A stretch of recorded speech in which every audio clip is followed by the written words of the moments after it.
Big boss राव काहीही करा, पण ह्या जान्हवी किल्लेकरला घराच्या बाहेर काढा. हिला जर निगेटिव्ह रोलच आयुष्यभर करायचे असतील आणि निगेटिव्ह रोल प्रमाणे हिला वागायचं असेल ना, आणि खऱ्या आयुष्यात पण ही निगेटिव्हच असेल ना, तर हिला पहिले घराच्या बाहेर काढा. कारण की ते तिला बघणं आम्हाला म्हणजे पर्सनली मला तरी ती आवडत नाहीये बिलकुल घरामध्ये. कारण की ती जे करते ना त्याला एंटरटेनमेंट नाही म्हणू शकत, ती फक्त इरिटेट करते लोकांना. आणि ऍक्च्युली ऑडियन्स देखील इरिटेटच होत आहे त्या गोष्टीमुळे. ज्या पद्धतीने ती आज त्या आर्याच्या पाठीमागे लागली, ज्या पद्धतीने आज वर्षाताईच्या मागे लागली ती, अरे काय मूर्खपणा सर, काहीही बोलते. त्या सूरजच्या मागे लागली, तू कसा घरामध्ये राहतो, काय करतो, ए ऊ काय का, म्हणजे यार संपूर्ण ही मूर्खाचा बाजार तिकडे झालेला आहे या जान्हवीचा. आणि ती एवढी ओव्हर रिॲक्ट तिकडे करते ना, एवढी ओव्हर रिॲक्शन मला पहिली गोष्ट कुठल्याही कंटेस्टंटनी दिलेली मी कधी बघितलेली नाहीये.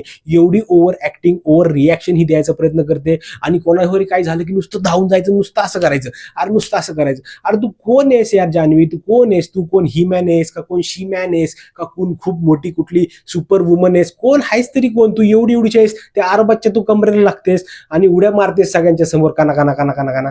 अरे कोण तुझ्या समोर, कोणाचं वय काय आहे, काय कोण किती तुझ्यासोबत कसं बोलतंय हे तर बघ. तुझा पर्सनल राग जे काय असेल ते तू नंतर काढ ना, एकदा गेम संपू दे, काय होऊ दे. बिग बॉसच्या बाहेर आल्यानंतर तुम्ही भांडण करा, एकमेकांचा जीव घ्या, काय घ्यायचे ते घ्या, पण या घरामध्ये घराचं वातावरण खराब करू नका ना. आणि पर्सनली मी सांगतो आता, माझ्या आईला, माझ्या मम्मीला देखील ही जान्हवी आवडत नाहीये.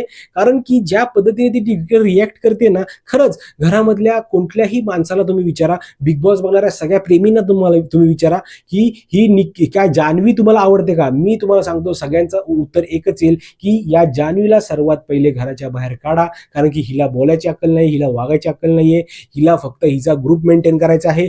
या ग्रुपमध्ये पण त्यांची भांडणं चालू आहेत, त्यांचा ताळमेळ त्यांना लागणार, या संपूर्ण गोष्टी तिकडे होत आहेत. आणि मूर्खासारखा तिकडे धंदा ही जान्हवी करते. माझं मत आहे लवकरात लवकर हिला नॉमिनेशन मध्ये टाका. आणि बिग बॉस खरंच तुम्हाला चान्स मिळाला ना तर हिला घराच्या बाहेर काढा. कारण की हिने त्या आपल्या आर्याच्या खरंच नख बिक मारायचा प्रयत्न केला, धक्काबुक्की करायचा प्रयत्न केलेला आहे. ती वर्षाताईंच्या अंगावर जायचा तिकडे प्रयत्न करत होती. या संपूर्ण गोष्टी तिकडे घडत होत्या, पण बिग बॉस तिकडे मध्ये आले नाही. बिग बॉस मध्ये या आणि ह्या बाईला काहीतरी समजवा, मूर्खासारखं वागते ही घरामध्ये. प्लीज मित्रांनो, तुमचं जे काय मत असेल ना कमेंटमध्ये मांडा, कारण की तुमचं मत खूप महत्वाचं आहे मित्रांनो. पुढच्या व्हिडिओमध्ये तोपर्यंत जय हिंद, जय महाराष्ट्र.